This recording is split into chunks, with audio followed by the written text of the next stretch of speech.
할렐루야. 은혜의 주님을 찬양합니다. 오늘도 거룩한 주님의 날입니다. 하나님은 모든 날들 중에서 특별히 안식일을 구별하시고 복을 주셨습니다. 하나님이 그 일곱째 날을 복되게 하사 거룩하게 하셨으니 이는 하나님이 그 창조하시며 만드시던 모든 일을 마치시고 그날에 안식하셨음이니라. 십계명에서도 제4계명에 하나님은 안식일을 지켜 거룩하게 하라고 말씀하고 있습니다. 안식이라는 말은 히브리어로 샤바트, 쉬다, 그치다, 일을 중지하고 휴식하다라는 의미가 있습니다. 특별히 하나님께서 안식하셨다는 의미는 뜻하신 바를 성취한 뒤에 만족감을 반영한 것으로 평안함을 뜻합니다. 우리가 하루의 일을 마치고 해야 할 일을 잘 감당하고 나면 마음에 만족감이 있습니다. 평안함이 있습니다. 그리고 내일을 위하여 잠시 편안한 쉼을 가지게 됩니다. 안식일은 마치 이와 같은 개념을 가지고 있다는 것입니다. 특별히 구약 성경 모세의 율법 속에서 주어지는 하나님의 안식은 노동으로부터의 해방이었습니다. 신명기 5장 15절입니다. 너는 기억하라. 내가 애굽 땅에서 종이 되었더니 내 하나님 여호와가 강한 손과 편 팔로 거기서 너를 인도하여 내었나니 그러므로 내 하나님 여호와가 내게 명령하여 안식일을 지키라 하느니라. 이스라엘이 애굽의 종 되었을 때는 365일 쉴 수가 없었습니다. 요즘 택배 노동자들이 살인적인 업무로 인해 과로사하는 경우가 많다고 합니다. 이로 인해 최근 택배 노동자들이 법 제정을 통해서라도 근본적으로 근로 환경을 개선해 달라고 호소하고 있습니다. 사람은 기계가 아니기 때문에 아니 기계라도 계속 돌리면 결국 문제가 생깁니다. 그래서 하나님은 우리 인생들에게 참된 안식을 주길 원하신다는 것입니다. 그런데 문제는 우리가 참된 안식을 얻기 위해서는 믿음이 필요하다는 것입니다. 예수님은 마태복음 11장 28절에서 말씀하셨습니다. 수고하고 무거운 짐진 자들아 다 내게로 오라. 내가 너희를 쉬게 하리라. 히브리서 4장에서는 우리가 믿음으로 안식에 들어감을 얻었고 또 우리가 저 안식에 들어가기를 힘쓰라고 말씀하고 있습니다. 하나님은 때를 따라 돕는 은혜를 우리에게 주시는 분이십니다. 우리가 이 하나님을 온전히 믿고 의지할 때 우리는 참된 안식을 얻을 수 있습니다. 믿음은 trust in God, 내 인생을 하나님께 맡기는 것입니다. 하나님을 전적으로 신뢰하는 것입니다. 사랑하는 성도 여러분, 오늘도 하나님은 우리에게 거룩한 주님의 날을 허락해 주셨습니다. 우리가 이 안식에 들어가기 위해 우리는 더욱더 하나님을 신뢰하며 믿음으로 하나님 앞에 나아가야 할 줄로 믿습니다.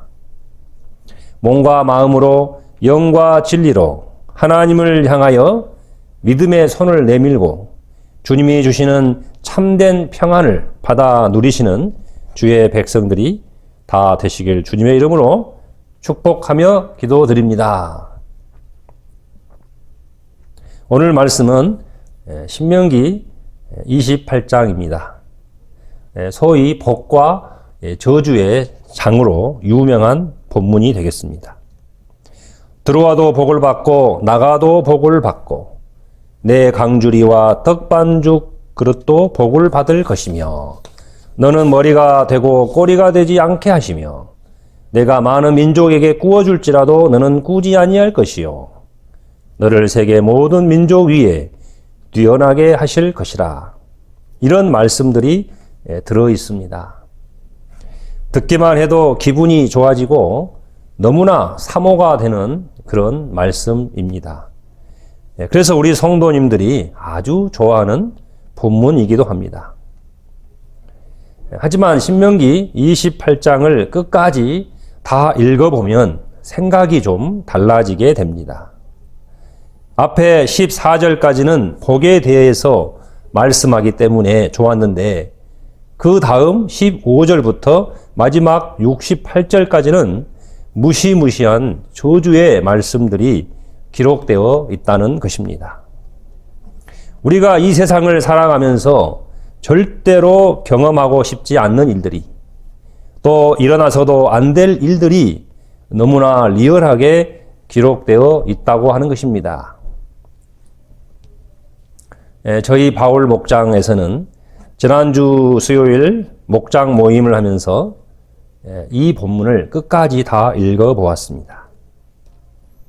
그러면서 하는 말들이 이보다 더한 저주가 있을까 하는 말도 있었고, 한편에서는 이렇게까지 경고했음에도 불구하고 결국 이스라엘이 불순종함으로 실패한 역사들을 생각하면서 인간의 연약함과 완악함을 생각해 보기도 했습니다. 그러면서 결론적으로 그래서 우리는 예수님을 믿어야 한다는 것이었습니다.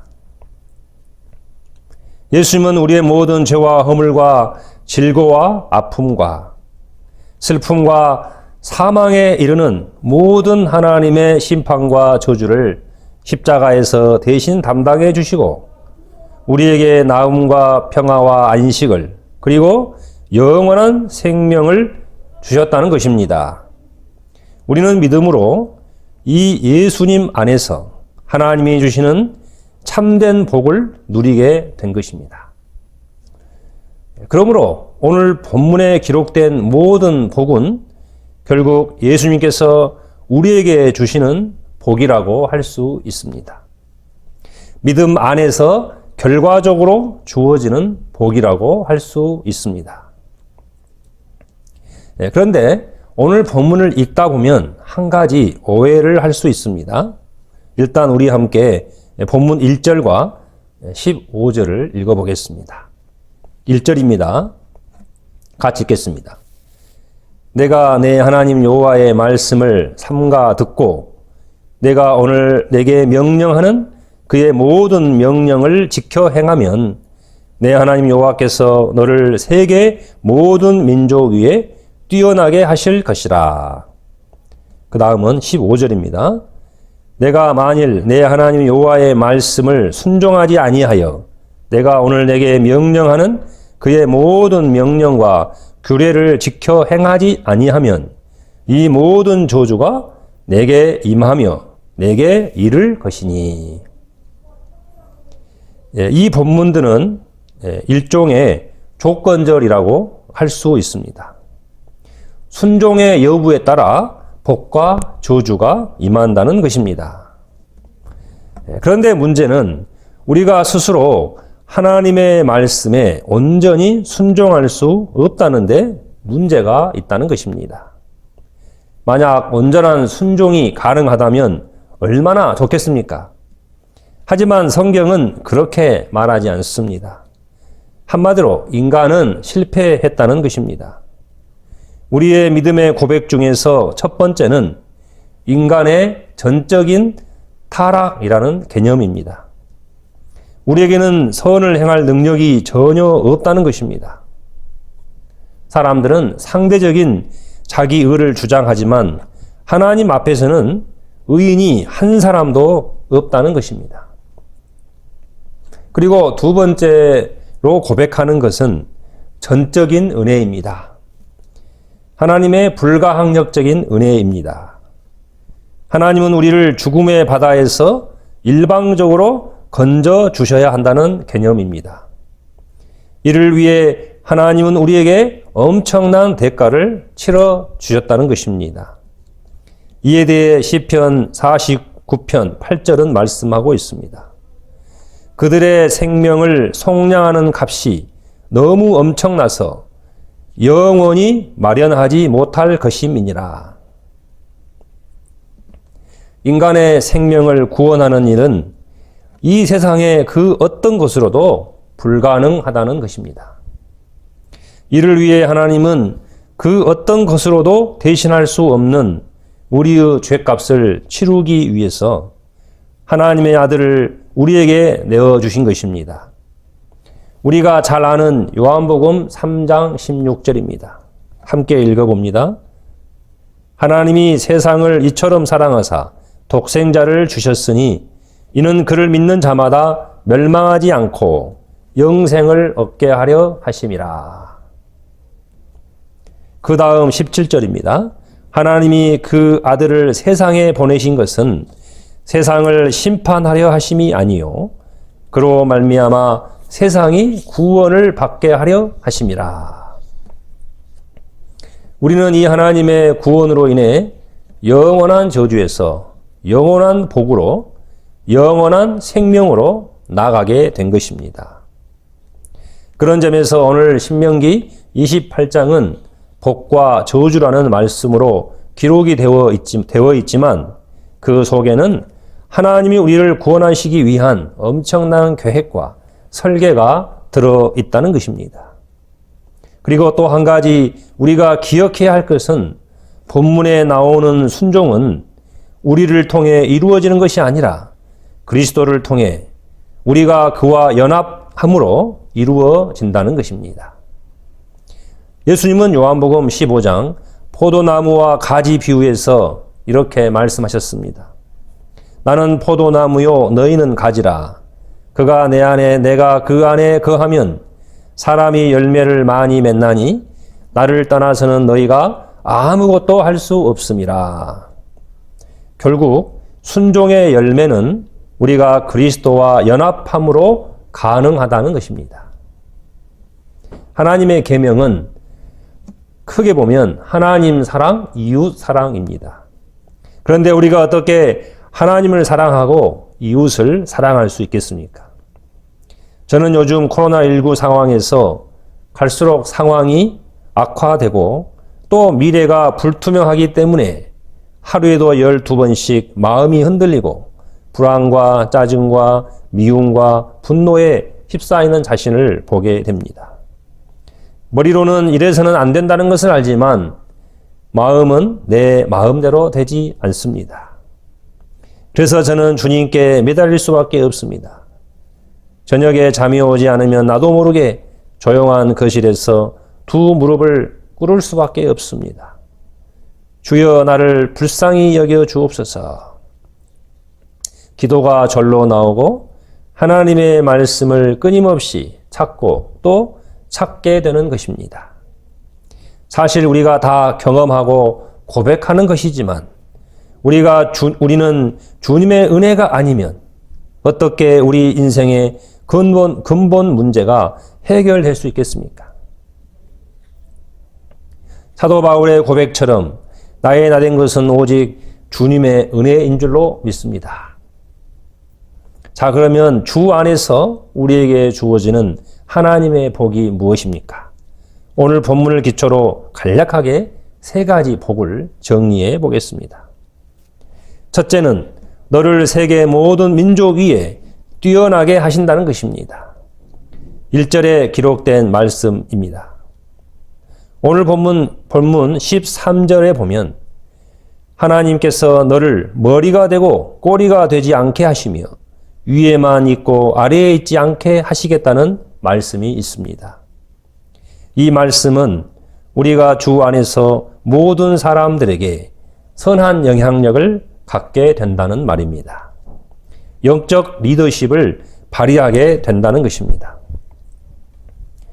사도행전에 보면 바울은 죄수의 몸이었지만 폭풍을 만나 살 소망이 끊어진 배 안에 있는 모든 사람들을 구원하는 영적 선장이 되는 것을 보게 됩니다. 창세기의 요셉도 마찬가지입니다.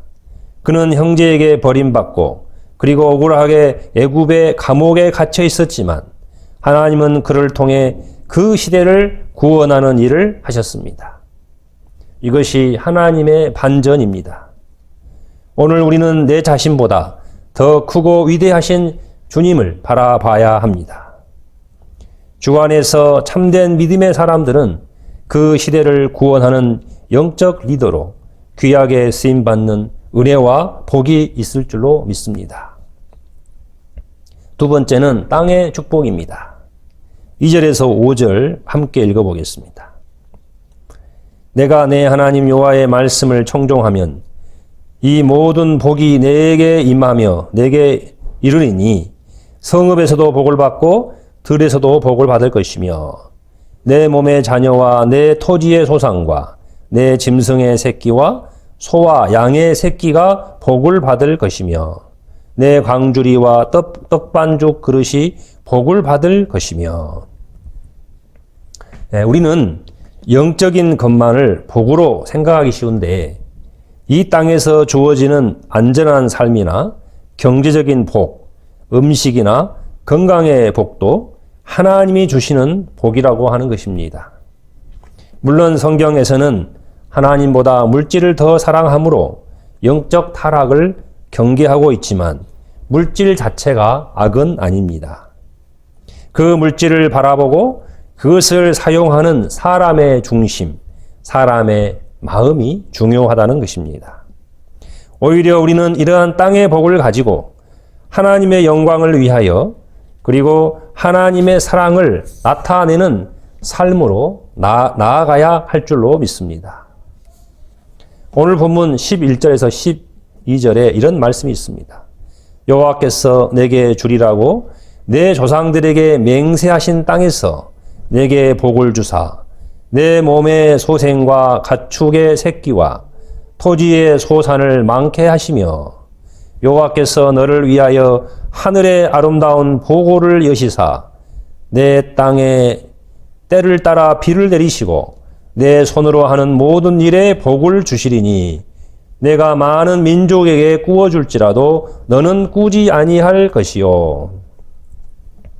우리가 이 땅에서 생육하고 번성하며 하나님이 주시는 풍요로움 속에서 많은 민족에게 꾸어주고 베풀 수 있다는 것이 얼마나 큰 은혜인 줄 모르겠습니다. 예수님은 제자들에게 너희가 거저 받았으니 거저 주어라 말씀하시고 주는 자가 받는 자보다 더 복되다고 말씀하셨습니다. 그러므로 우리는 하나님의 부요하심을 믿고 주고 베푸는 삶이 되어야 할 줄로 믿습니다.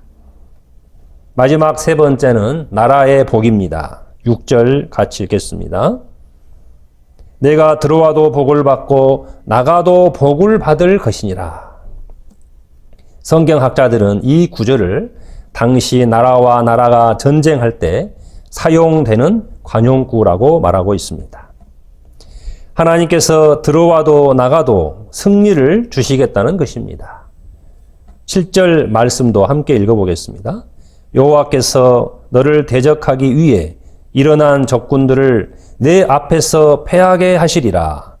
그들이 한 길로 너를 치러 들어왔으나 내 앞에서 7길로 도망하리라. 대적이 한 길로 왔다는 것은 상대를 아주 우습게 여기고 거침없이 쳐들어왔다는 것입니다.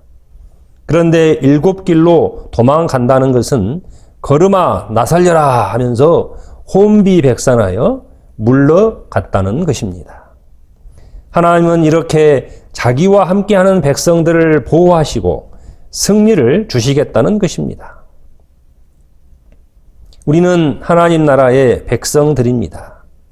우리가 예수님을 믿는다는 것은 사탄의 왕국에서 하나님의 왕국으로 소속이 바뀐다는 의미가 있습니다. 하나님의 나라는 빛과 생명이기 때문에 어둠과 죽음이 지배하는 사탄의 나라가 결코 이길 수 없습니다. 우리가 하나님의 나라에 속하게 되었다고 하는 것이 얼마나 큰 은혜인 줄 모르겠습니다. 이제 말씀을 정리하겠습니다. 우리는 과거 죄와 허물로 죽은 자들이었습니다. 불순종의 아들들이었으며 어둠과 사망의 그들에 앉아 영원한 심판과 저주를 받을 수밖에 없었습니다. 그러나 하나님의 아들이신 예수님께서 우리의 모든 저주와 고통과 슬픔과 죽음의 심판을 십자가에서 대신 담당하심으로 우리에게 영원한 생명, 새로운 생명을 선물로 은사로 주신 것입니다. 우리가 이 은혜를 생각할 때 하나님 앞에 어찌 감사하며 기뻐하지 않을 수 있겠습니까? 오늘도 주님은 잃어버린 한 영혼을 찾고 계십니다. 이 주님의 사랑 안에서 우리는 잃어버린 한 영혼을 찾도록 찾으며 하나님의 참된 안식과 복을 전해야 할 줄로 믿습니다. 주 안에서 우리에게 참된 안식과 복을 주신 하나님께 영광과 존귀와 감사를 올려드립니다. 우리 함께 기도하겠습니다. 오늘도 복 주시는 하나님 아버지, 진심으로 모든 은혜를 감사드립니다. 하나님을 알되 감사치도 않고 하나님께 영광을 돌리지도 못했던 우리의 완악함과 교만함을 용서해 주옵소서. 우리의 힘으로는 하나님 앞에 온전한 순종이 불가능함을 고백합니다. 날마다 주님과 연합함으로 주 안에서 하나님의 뜻을 행하며 거룩하고 아름다운 삶의 열매를 맺어가게 하옵소서. 코로나19로 어려움을 당하고 있는 이 땅의 많은 사람들과 모든 민족들을 불쌍히 여기시고 고통과 아픔을 감하여 주시며 하루속히 이 땅에 치유와 회복이 일어나게 하시며 이를 통해 모든 것이 합력하여 선이 되게 하옵소서. 오늘도 하나님의 나라가 확장되게 하시며 한 영혼이 주님 앞으로 돌아와 참된 안식과 복을 누리게 하옵소서. 지금도 살아계신 우리 주 예수 그리스도 이름으로 기도하옵나이다. 아멘. 사랑해요 당신을 축복해요 당신을 하늘의 영원한 사랑과 축복 속에 당신이 있죠.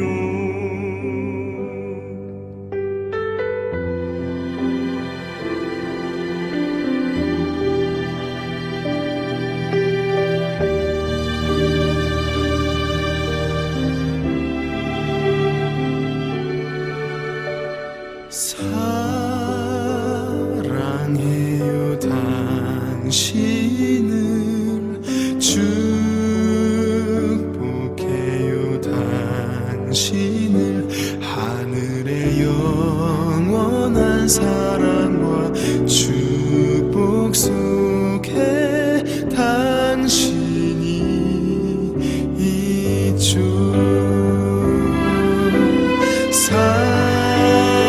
사랑해요 당신을 축복해요 당신을 하늘의 영원한 사랑과 축복 속에 당신이 있죠. 사랑해요 당신을 축복해요 당신을 하늘의 영원한 사랑과 축복 속에 당신이 있죠. 당신